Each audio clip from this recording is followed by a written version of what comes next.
오늘 진흥원 주최 제자훈련 총서 해설 강의에 참석하신 여러분들을 진심으로 환영합니다. 온라인으로도 오늘 이 강의를 들으신 분들 함께 많은 은혜가 있기를 바라고요. 또 제자 훈련에 대한 근본적인 이해가 새롭게 되는 그런 시간이 되기를 소망합니다. 제가 이 책을 진흥원으로부터 저술 의뢰를 받고 출판을 한 것이 4년이 지난 것 같습니다. 한 5년 된 것 같아요. 근데 이제야 비로소 이제 이 세미나를 하게 되는데, 그 이유는 책이 나오던 그 해 바로 나오자마자 코로나로 모든 것이 셧다운 돼 가지고 세미나를 할 수가 없었습니다. 그러다 이제 그 앞에 이동원 목사님이 직분자 세미나를 하신 바가 있고요. 그리고 중단되었다가 이제 이번에 다시 제가 쓴 제 3과정에 대한 강의 해설을 해드리는 시간을 갖게 되었습니다. 사실은 제가 제자 훈련에 평생 헌신을 했던 사람이고요. 또 지금도 그렇습니다. 많은 시행착오도 있었고요. 강조점이 많이 달라지기도 했고, 근데 근본적으로 크게 달라졌다면 제자 훈련을 포괄적으로 이해하는 관점을 갖게 됐다. 그렇게 얘기를 할 수 있을 것 같습니다. 포괄적이다라는 말은 처음에는 내비게이터나 CCC나 이런 선교 단체들, 파라처치 그룹들이 제시한 훈련 과정을 잘 받으면 좋은 제자가 된다. 그렇게 이해를 했고요. 그런 이유로 내가 유학을 가서 제자 훈련을 연구해야겠다라고 갔는데, 이 부분을 하고 들어가면서 제가 절망을 느꼈습니다. 왜냐하면 그렇게 그들이 접근하지 않고 그리스도인의 삶 전체가 제자다, 제자의 삶이다. 그런 각도에서 교회나 또는 개인적인 양육이나 어떤 것도 어느 하나도 소홀히 여길 수가 없다. 이제 그런 의미에서 공동체와 개인의 접근을 통한 훈련이 제자 훈련이다. 삶의 모든 과정들이 훈련 과정 속에 포함되어 있다라는 시야를 넓히게 되었습니다. 그리고 그런 각도에서 제가 이 총서라고 하는, 사실 총서란 말이 굉장히 포괄적인 말이죠. 그래서 제가 쭉 보니까 1과정부터 5과정까지 중에 이 총서가 사실은 1과정에 가 있었으면 좋을 뻔했다. 먼저 포괄적인 시야를 확보한 뒤에 그리고 강론으로 들어가서 2, 3, 4, 5과정까지 가면 더 논리적으로 좋지 않겠는가.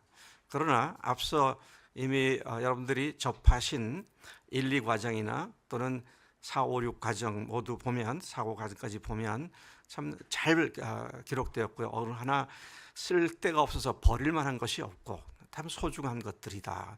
제가 그런 결론을 얻고 오늘 제가 쓴 부분을 여러분들에게 소개를 해드리도록 하겠습니다.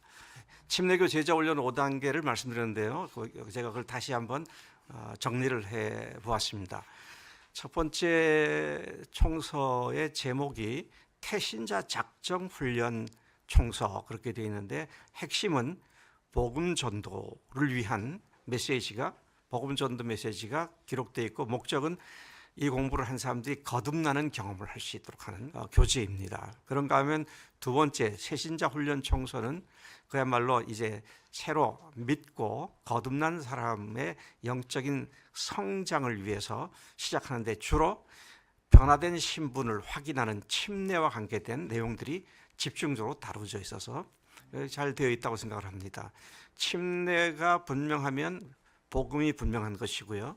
복음이 분명하면 제자의 삶은 자연스럽게 될 수 있는 것이다. 억지로 하기 싫은 사람은 끌어다 놓고 훈련시키는 것이 아니라 자발적으로 열심히 배우겠다는 동기가 부여된 사람들이 될 수 있기 때문에 그렇습니다. 여기에는 이제 예수님 영접, 구원의 확신, 지속적인 육성, 이런 내용들이 수록되어 있고요. 그다음에 제가 오늘 여러분들에게 해설해 드리는 제자훈련 총서는 제자가 이제는 성장을 한다. 성장반으로서 제자의 삶에 대한 구체적인 개념과 또 과정을 소개하고 있습니다. 여기에는 예수님의 주님 되심을 온전히 인정하고 인격적 변화와 신분의 자기가 어떤 존재로 바뀌었는지를 분명히 알고 그 바꿔주신 주님께 완전히 의탁하는 헌신과 결단, 그리고 제자도에 대한 기본적인 이해, 제자가 뭐고 제자 훈련이 어떤 것이고 하는 이런 기본적인 이해와 그리고 그것과 관계된 개괄적인 성경 이해를 다루게 됩니다. 강론으로 들어가면 오히려 이제 4번과 5번에 강론이 더 나올 수 있게 되겠죠. 직분자 훈련 청소가 4과정인데 여기를 이제 예비 목자반 이제 사역자 양성을 하는 그런 과정이죠. 제자 훈련의 결과로 이제는 사역자가 되도록 하는 것. 그래서 말씀 중심의 삶, 하나님 중심의 삶, 말씀과 기도, 전도와 교제, 그리고 순종하는 삶. 소위 제자 훈련의 5단계, 5요소 또는 내비게이터에서 나온 것을 보면 수레바퀴의 삶 이런 내용들이 구체적으로 다뤄져 있고요. 5번째 소명자 훈련 청소는 목자반으로서 사역자를 구체적으로 훈련시키는 여기서 훈련은 지속적 훈련을 얘기하는 것입니다. 그래서 그것들 중에 이제 3과정이 빨간 글씨로 제자 훈련 총서로 지금 여러분들에게 제시되어 있는 것입니다.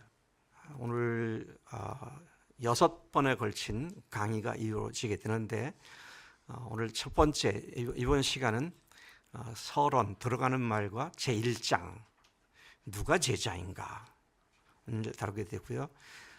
제자가 누군지가 잘 모르게 되면 그리스도의 삶이 뒤죽박죽 될 수가 있습니다. 자, 그래서 이런 굉장히 중요한 것이고요. 그다음에 오늘 두 번째 강의는 복음으로 성령 안에서 거듭난 제자들. 사실 거듭났다는 말은 엄청난 얘기 아닙니까? 마음을 변화시켰다든지 생각이 바뀌었다든지 아니라 아예 깡그리 새로운 피로 다시 태어났다라고 하는 것의 의미를 더 깊이 들여다보는 시간을 갖겠습니다. 그 다음에 이제 예수님 부활 이후에 영원히 변화된 제자들. 제자의 삶에 있어서 예수님의 제자들, 12제자들을 보면 예수님의 부활 이전과 부활 이후의 제자들은 완전히 달라졌습니다. 그것이 오늘도 그럴 수 있다는 것이죠. 부활 이후에 예수님을 알고 이해한 것과 그 전에 이해했던 것이 너무 다르기 때문에 그의 삶의 그 변화라고 하는 것이 전혀 다른 차원으로 이루어진다라는 것을 제가 관찰을 했고요. 또 성경이 그렇게 말하고 있습니다. 4장에서는 제자들 안에서 성령께서 역사하시기 때문에 그리스도의 삶이 가능하다라는 것입니다. 거듭났지만 구원도 받고 확신도 있고 구원의 확신을 말씀에 근거하고 부활에 근거했지만 잠깐 기뻐하다가 시들어버리는 이런 문제가 사실은 구원 문제보다 더 심각할 수 있습니다. 그런 사람들이 사실 세상 속에서 기독교를 욕먹게 하거든요. 자, 그런 문제를 어떻게 할 거냐? 그 문제는 전적으로 성령께서 하시는 일에 의지하고 사는 삶이 될 때에 그것이 가능하다. 그래서 그리스도의 삶은 우리들의 헌신과 충성과 노력이 아니라 성령님께 온전히 의지하는 삶이 제자의 삶을 가능하게 해준다. 이런 차원이고요. 그 다음에 제5강에 가서는 성령과 예수님, 그 다음에 성경, 기도, 그리고 전도. 이것은 그 다음 과정에서 다룰 수 있는 내용이지만 개괄적으로 이것을 말씀드리고요. 그 다음에 이제 마지막 6장과 7장에 가서는 교회 공동체를 통한 제자 훈련에 관한 말씀입니다. 참 놀라운 것은요. 교회는 제자 훈련이 이루어지는 중요한 장입니다. 영어로 굳이 표현하면 컨텍스트예요. 교회라는 맥락 속에서 제자 훈련이 이루어지는 것이고요. 그런가 하면 교회는 제자 훈련 그 자체의 컨텍스트입니다. 교회가 곧 제자로 성장하는 장소이며 교회 생활이 제자로 훈련시키는 그런 방법이다. 교회는 제자 훈련의 컨텍스트 있으면서 텍스트다. 자, 이런 각도에서 교회를 이해한다면 교회의 중요성을 다시 우리 주목하면서 교회를 통해 충성스러운 열매 맺는 제자로 성장하는 것이 우리가 마땅히 초점 맞춰야 할 일이다. 이런 개념을 가지고 정립을 할 수 있습니다. 그리고 마지막 장에서는 건강한 교회로 지어져 가는 것이 제자들이다. 말을 바꾸면 제자들은 주님의 건강한 교회를 세우는 사명자들이다. 그래서 제가 이 말을 조금 더 극단적으로 말을 하면 우리가 죄 용서받고 구원받는 것은 시작이잖아요. 태어나는 겁니다. 태어난 뒤에 복음은 우리로 하여금 구원받게 하는 1차적인 목적이 있고요. 그러나 복음의 궁극적인 목적은 교회를 세우는 겁니다. 교회를 떠난 제자 훈련, 우리가 주변에 모든 선교 단체를 많이 봤습니다만은 대학 시절이나 젊었을 때 잠깐 훈련을 받아 많은 유익을 받지만 그게 교회와 연결이 안 돼 버리니까 그걸로 흐지부지 끝나는 사람들도 많고요. 결국 거기서 하나님께 은혜를 받은 사람들은 교회에 들어와서 목회자가 돼가지고 또 교회 통해서 하나님 일을 하는 그런 많은 사람들도 보게 됩니다. 자, 그런 차원에서 오늘 여러분들이 같이 해설 제가 해드릴 훈련 청소가 그런 내용으로 지금 논리적으로 전개되어 있습니다. 제자 훈련의 세 가지 기본 진리, 기본 원리라고 할 수 있겠는데요. 이 세 가지 원리가 제대로 염두에 두고 지켜져야 제자다운 제자가 성장될 수 있다는 것이죠. 첫 번째로는 제자로 태어나는 것은 오직 복음으로 말미암는다는 것이죠. 복음이 아니고서는 제자로 태어날 수가 없다는 것입니다. 근데 복음이 뭐냐라고 할 때 십자가와 부활입니다. 제가 이번 강의에서 부활에 대한 얘기를 더 자주 많이 하겠습니다만은 여러분들 지금 여기에 있는 복음이 십자가 부활이다 그랬는데요. 이걸 어떻게 읽으세요? 십자가 부활을 어떻게 읽으세요? 한번 읽어보세요. 근데 실제로 오늘날 많은 목회자들과 또 교인들이 복음을 얘기할 때 십자가와 부활을 어떻게 되면 십자가와 부활 그렇게 읽더라고요. 또 어떤 사람은 너무 또 거꾸로 십자가와 부활 그렇게 얘기하잖아요. 근데 복음은 십자가와 부활입니다. 아멘. 이게 어느 하나에 치중돼서도 안 되고요. 어느 하나를 약화시켜도 안 됩니다. 십자가는 예수님과 함께 내가 죽었다는 얘기 아닙니까? 부활은 예수님이 부활할 때 나도 다시 살아났다는 얘기잖아요. 복음은 죽고 살아나는 게 부활이잖아요. 죽기만 하고 살아나지 않았다면 그건 복음이 아니죠. 죽었는데 왜 죽었느냐? 살아나기 위해서 죽었다. 그러면 부활이 어떻게 살아난 사람들의 삶을 생명 있게 살아가게 하느냐 하는 쪽에 많은 내용들을 내포하고 있는 것이다. 그렇죠. 자, 이런 측면에서 복음은 제자로 태어나는 것은 복음으로 말미암는다. 십자가 부활이다. 십자가는요, 뭐 더 이상 말할 여지가 없습니다. 이론의 여지가 없어요.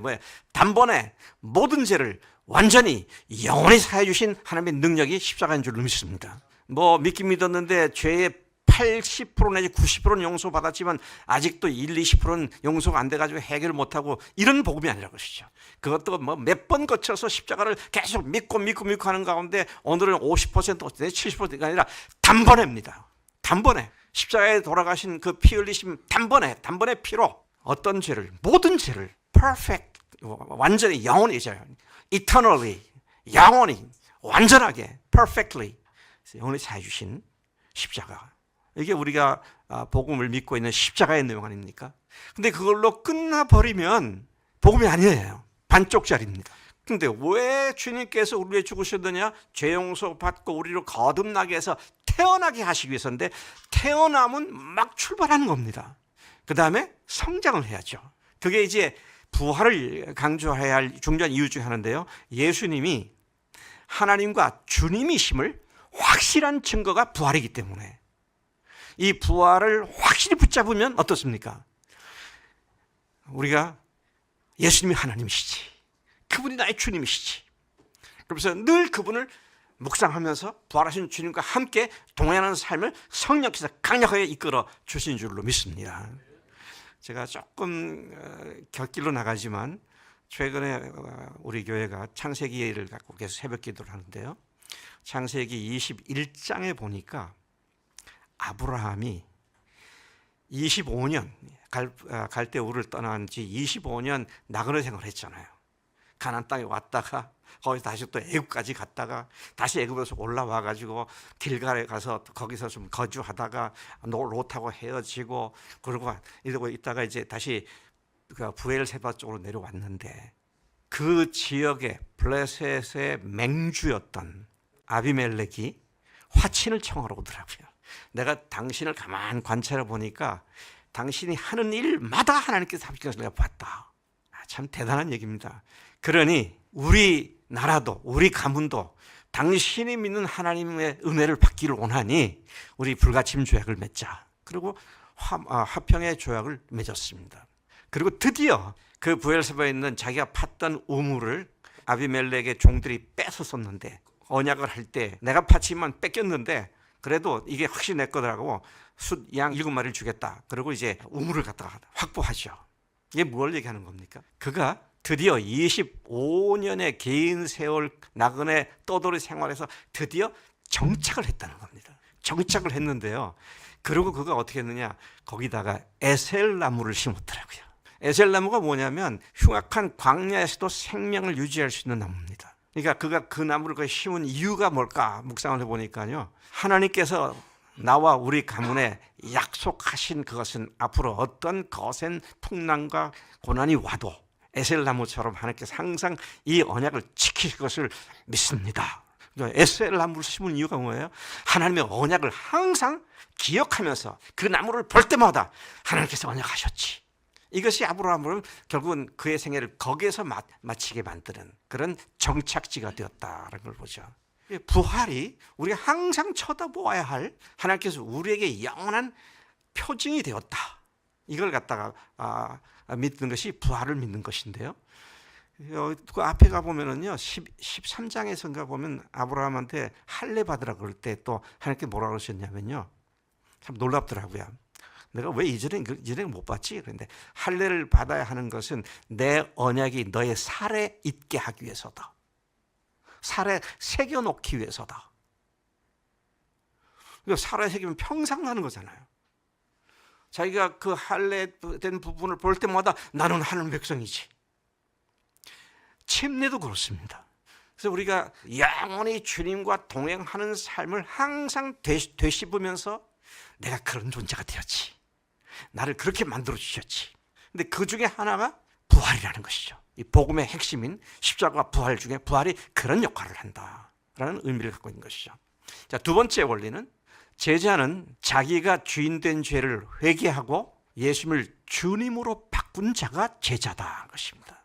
이 부분에 제가 굉장히 많은 다툼을 가졌었습니다. 믿기만 하면 구원받는 되는데 이런 말을 하니까 사람들이 좀 거부하더라고요. 믿기만 하면 되는 거 아니냐? 예, 믿기만 하면 됩니다. 근데 뭘 믿느냐는 거예요. 예수님을 어떤 분으로 믿느냐는 거예요. 여러분, 나중에 보겠습니다. 예수님의 제자들이 예수님을 따르는 일에 이게 장난이 아니었습니다. 배와 부친과 자기 세관 관리 자리도 다 버리고 나중에 베드로가 말해요. 우리가 모든 것을 버리고 주를 따랐는데 그런 말을 하죠. 그리고 거기다가 또 주는 그리스도시요 살아계신 하나님의 아들이십니다. 그렇게 고백도 했고요. 그랬는데 그들이 십자가에서 다 도망갔습니다. 그랬던 그들이 부활하신 예수를 만나고 나니까 다시 모여들어서 그의 남은 여생을 주님 위해서 목숨 버리고 부활 증인의 삶을 살다가 전원 순교의 자리에 들어가더라고요. 그러니까 우리가 세계 역사를 나눌 때 BC와 AD로 나누잖아요. 예수님 탄생과 탄생 이후를 얘기하죠. 그래서 저는 어떻게 생각하냐면 부활 이전과 부활 이후로 나누는 게 좋겠다. 부활이 영어로는 R이니까 BR, AR 그렇게 하면 좋겠다. 그렇게 생각할 만큼 현격하게 부활하신 예수를 만난 제자들의 삶이 완전히 바뀌어버린 그런 모습을 보는데 왜 그런가라고 할 때 그분을 이분이 하나님이셨구나. 단순한 이스라엘의 왕이 아니었구나. 이분이 주님이시구나. 그분 앞에 완전히 자신들이 굴복을 하는 엎드려요. 그러면 우리가 이 주님의 부활의 증인들이구나. 그래서 제자들의 남은 생애에 그들에게 붙은 명칭은 사도라는 명칭도 있지만 부활의 증인이라는 명칭이 붙었던 것을 보게 되죠. 근데 이러한 변화, 주인이 바뀌는 변화. 그래서 여러분 주님을 믿는다고 하는 교인들에게 꼭 가르치고 일깨울 것은 지금 누가 주인이냐 하는 거예요. 주인 싸움이 치열합니다. 믿고 난 뒤에도요. 주님께서도 사도 바울을 통해서 우리에게 하신 말씀이 믿음의 선한 싸움을 싸우라 그랬습니다. 하나님께서 우리를 쌈 붙이는 쌈쟁이 같아요. 믿음의 선한 싸움을 싸워라. 이거 안 하면은요, 그냥 안 믿는 사람과 별로 다를 바 없이 그냥 세상에 비웃음과 빈정거리가 되고 많은 그런 교인들로 전락하더라 하는 것이죠. 이런 것이 가능한 이유가 뭐냐 그럴 때 성령으로 침례를 받기 때문이다. 이 성령 침례에 대한 오해도 많이 있는데요. 성령으로 침례를 받는 말은 옛사람이 내가 죽었고 새 사람으로 예수님과 다시 새 생명과 태어났다. 이게 어마어마한 사건 아닙니까? 누가 결심한다고 이게 됩니까? 많은 사람들이 달붙어서 기도해 준다고 기도의 힘으로 됩니까? 아니에요. 오직 성령께서 그렇게 하시는 거잖아요. 예수님과 함께 우리가 죽은 자로 만들어 주셨고, 성령께서 예수님과 함께 우리가 다시 산 자로 만들어, 이 성령으로 침례를 받는 것이죠. 그래서 우리가 물 침례는 내가 성령으로 말미암아 옛사람은 난 죽은 자입니다 라는 신앙 고백이죠. 물 침례 받을 때 옛사람 죽은 건 아니잖아요. 이미 성령으로 말미암아 내가 죽었는데 물 침례를 통해서 그걸 내가 신앙을 고백하는 거고, 물에서 올라올 때 나는 이제 예수님과 함께 새로운 사람으로 태어난 사람으로 난 그렇게 된 자인 것을 여러분 그렇게 저를 받아주시고 이해해 주시고 그렇게 대해 주세요. 이게 물 침례 아닙니까? 근데 물 침례를 받을 수 있는 사람은 성령으로 침례 받은 사람들만이 받을 수 있다. 이건 우리가 너무 분명하게 가르치고 있는 것이죠. 자, 그런 의미에서 주인을 바꾸는 것이다. 이게 중요한 얘기입니다. 제자의 성장도, 제자로 훈련되어져서 성장하는 것도 오직 성령님을 통해서만 가능하다는 것입니다. 그러니까 성령님을 떠나서는 우리가 할 수 있는 것이 아무것도 없다는 것이에요. 제가 그동안 많은 사람들, 또 뭐 여기 대덕 연구단지 부분이니까 많은 지성인들, 뭐 석박사들 많이 만나고 복음 전하고 가르쳤더니 잘 깨닫더라고요. 머리 좋은 사람들이 잘 깨닫더라고요. 제가 한마디 하면 두 마디까지 하더라고요. 야, 이게 머리 좋은 사람이 정말 잘 믿는구나. 제가 그렇게 생각을 했었습니다. 근데 크게 침례받은 거, 그 성령 침례받은 건 아니더라고요. 아는 것, 깨닫는 것은 안 되더라고요. 잠깐 기쁨이 있죠. 깨달았으니까. 사람이 뭘 모르던 걸 알게 되면 아하 라면서 아하 모먼트라고 하는 게 있어요. 깨달음의 기쁨과 감격, 발견의 기쁨 이런 게 있어요. 복음도 그렇게 그 수준에서 이해하고 있는 거, 그게 정말 주인 바꾼 건 아니더라고요. 성령께서 만져주실 때, 야, 내가 주인 된 삶이 이렇게 무서운 삶이었구나. 그래서 제가 요즘 새로 쓰는 용어 중에 하나가, 우리는 과거에 죄 때문에 혼쭐 난 사람들이다. 혼쭐 난 사람이 또 죄 짓습니까? 아니에요. 그럴 수 없어요. 자, 이런 것들이 성령께서 비춰주실 때 제대로 우리가 이해하고 주님 앞에 굴복할 수 있다. 그래서 아무리 성령의 역사를 강조해도 지나침이 없습니다. 그다음에 세 번째 중요한 기본 진리는, 거듭남은 개인적으로 발생하지만 그것은 교회 속으로 태어나는 것이다. 것이죠. 우리가 새로운 피조물로 태어났는데 어디로 태어났느냐? 교회라고 하는 하나님의 하늘 가족 속으로 태어났다는 것입니다. 그러니 아이가 태어나면 가정에 태어나는데, 가정에서 부모의 돌보심을 받고 양육을 받잖아요. 어느 누구도요, 혼자 자기가 툭 예수 믿어서 구원받았고 혼자 자기가 성장할 수 있는 사람은 아무도 없습니다. 그거는요, 그렇게 생각하는 사람은 언제든지 사탄의 쉬운 먹잇감일 뿐이죠. 우리가 교회 속에서 교회와 함께 성장한다. 그래서 아까 교회가 제자 훈련의 텍스트이면서 컨텍스트다, 이런 말을 제가 한 것이죠. 계속해서 아직 조금 몇 가지를 더 말씀드리겠는데요. 훈련 청소가 세 가지 원리로 구성이 되어 있습니다. 첫째는 십자가와 부활 복음을 항상 묵상하고 삶의 기본으로 정착하도록 이것을 구성하고 있습니다. 많은 사람들이 오늘 또 아는 얘기 또 들었구나라고 생각이 쉬운데요. 그래서 목사님이 같은 설교 한 번, 두 번 하면 교인들이 뭐라 그러잖아요. 아니에요. 계속해야 됩니다. 반복해야 돼요. 2는 2, 2는 4, 2, 3은 6, 2, 4, 8, 2, 50. 그건 나오잖아요. 어떻게 나옵니까? 어렸을 때 맨날 청소할 때마다 이거 닦으면서 이거 했잖아요. 마찬가지입니다. 계속 말씀을 묵상하라 그러잖아요. 성경 보면 계속 말씀을 묵상하라 그래요. 계속 주님께 기도하고요.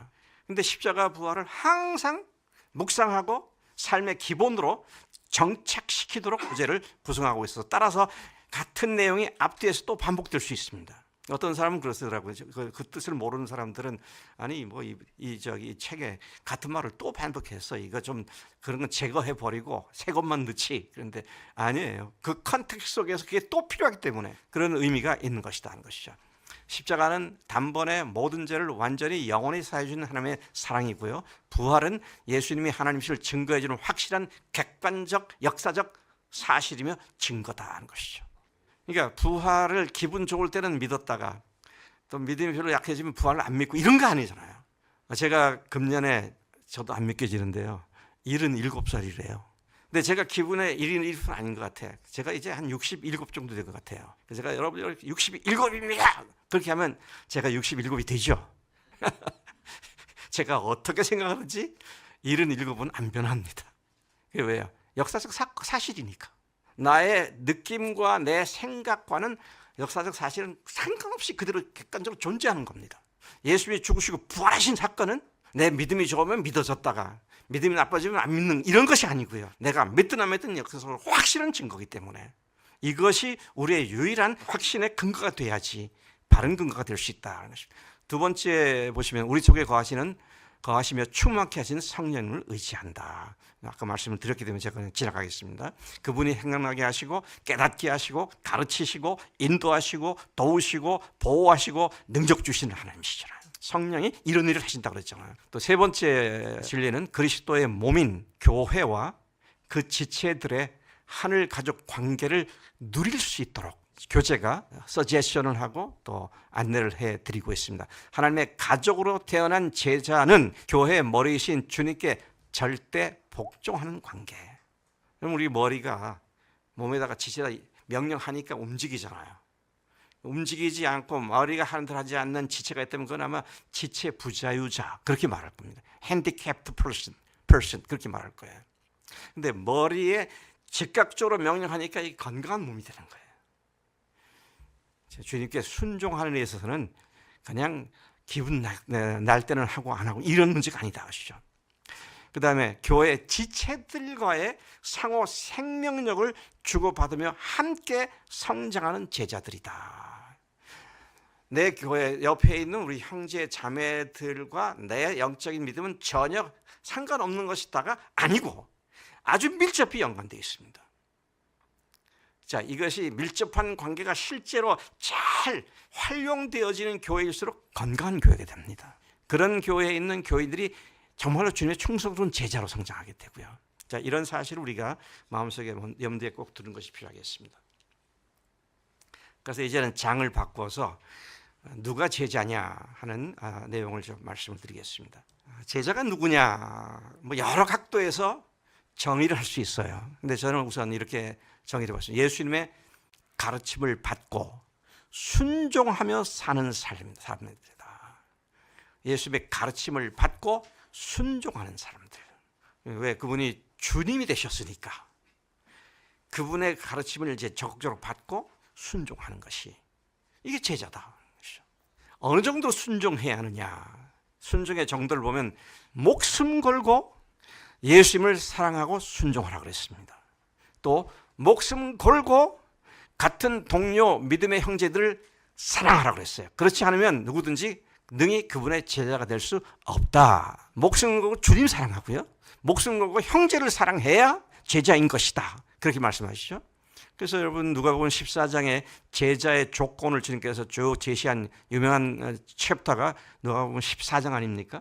그 14장에 보면 지금 여기다가 제가 인용을 해두었습니다만 14장 26절을 보니까 자기 부모와 처자와 형제와 자매와 더욱이 자기 목숨까지 미워하지 아니하면 능히 내 제자가 되지 못하고 주님을 따르는데 부모나 처자나 형제나 자매가 방해가 된다면 그걸 버릴 수 있어야 한다. 그렇지 않으면 내 제자가 될 수 없다. 그런 말씀인 것이죠. 또 같은 말을 반복하십니다. 누가복음 14장 27절 보면 누구든지 자기 십자가를 지고 나를 따르지 않는 자도 능히 내 제자가 되지 못하리라. 자기 십자가가 뭡니까? 십자가는 자기 죽음을 얘기하는 것이죠. 또 한편은 자기의 사명을 얘기하는 것이기도 하고요. 그걸 자기가 누군지를 알고 죽은 자를 알고 또 사명을 가진 자로서 그걸 피하려고 하지 않고 주님을 따라야 제자가 되는데 그렇지 않으면 능히 내 제자가 될 수 없다. 33절 가서 이와 같이 너희 중에 누구든지 자기의 모든 소유를 버리지 않으면 능히 내 제자가 되지 못하리라 그랬어요. 제가 우리 교인들의 종종 질문합니다. 아무개 형제, 당신 아파트 명의가 누구로 되어 있느냐고. 제 명의로 되어 있죠. 그래, 명의는 그런데 실제 주인은 누구야? 질문을 하고 싶지 않은 것 같아요. 대답 안 하더라고요. 근데 분명히 그랬어요. 이건 타협할 수 없는 말씀입니다.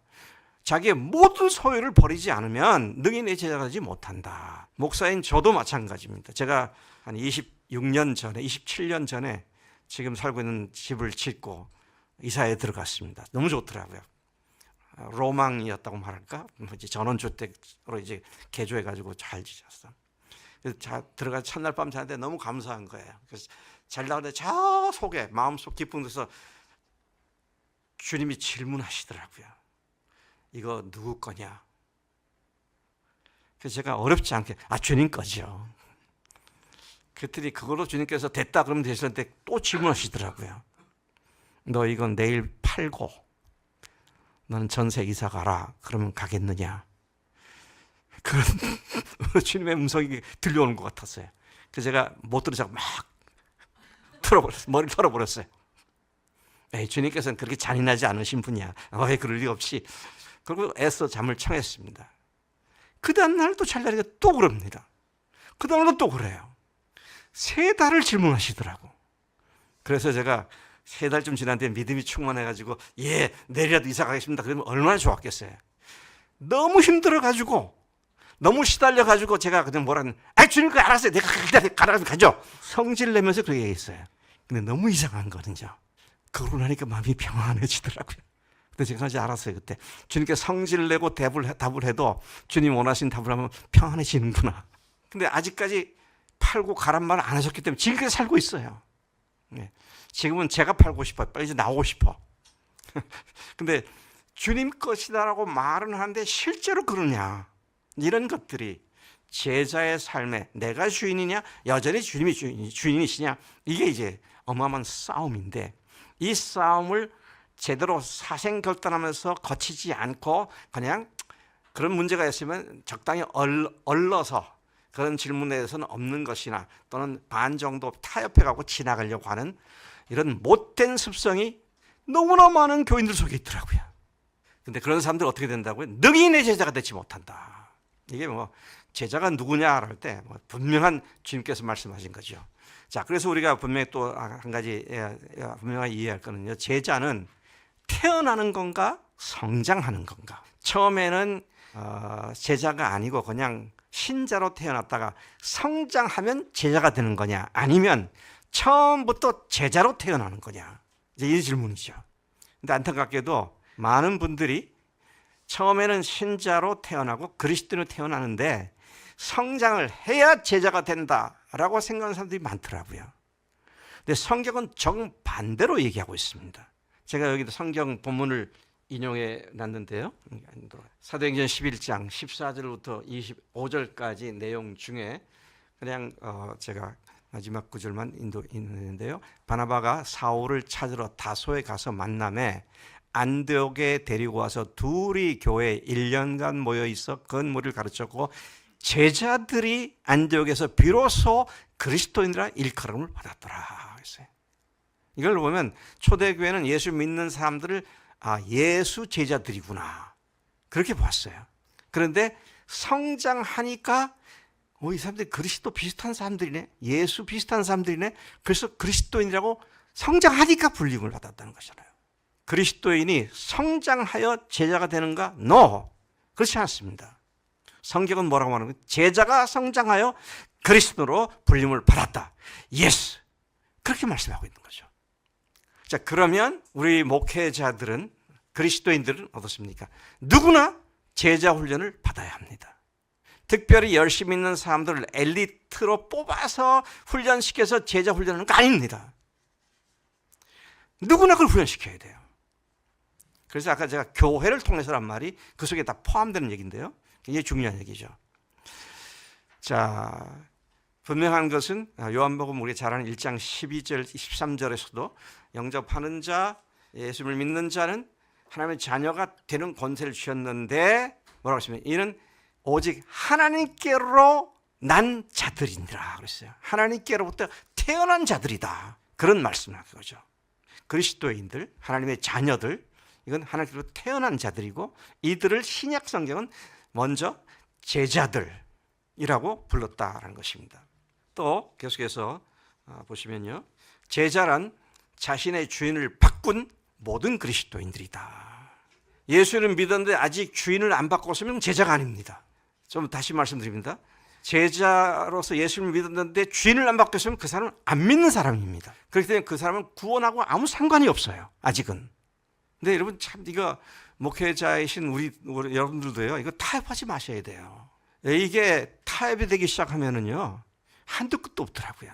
그래서 왜 주인을 바꾸는 것이 그렇게 중요하냐라고 할 때 자신이 주인된 죄가 근본적인 죄입니다. 우리 인간의 근본적인 죄가 자기가 주인된 겁니다. 죄의 시원자, 죄의 근원자가 마귀 아닙니까? 근데 마귀가 왜 하늘나라에서 쫓겨났습니까? 그가 하나님 앞에서 오만스럽게도 뭐라고 말해요? 내가 지극히 높은 자와 같아지리라.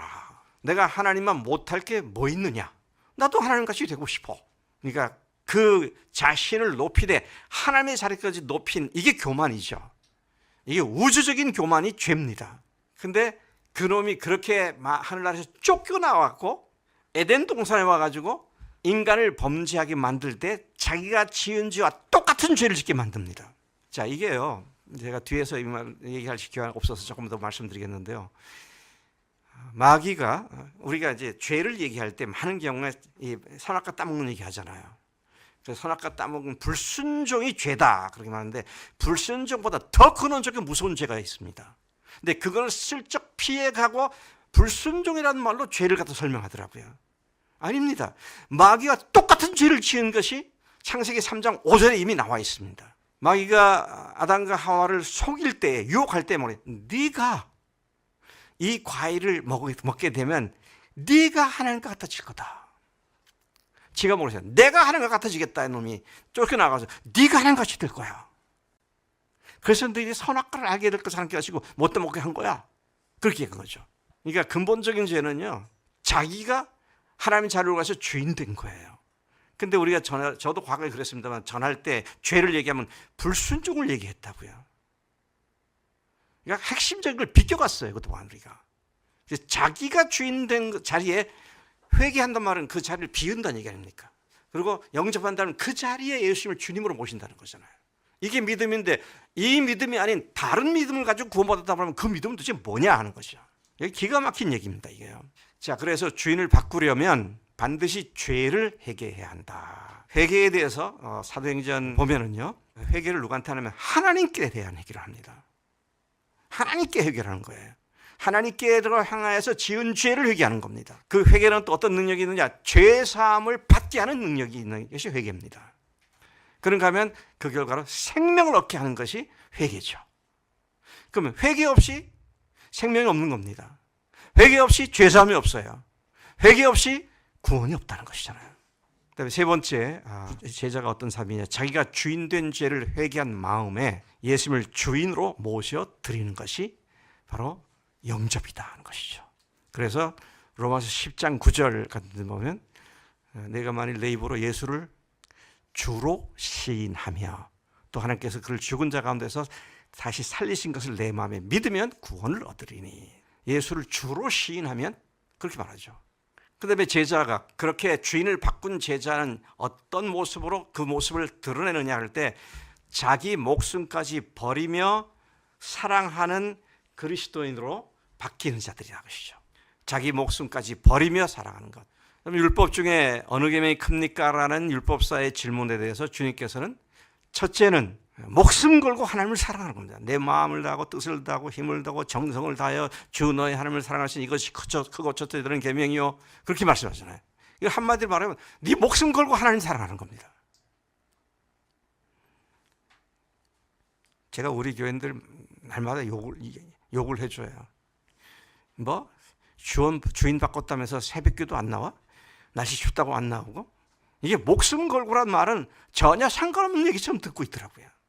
또 자기 몸처럼 이웃을 사랑하라고 했습니다.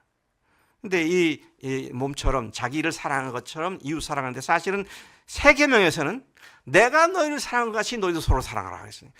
내가 너희에서 목숨 바친 것처럼 너희도 목숨 바쳐 형제들 사랑하라. 그게 세 계명이죠.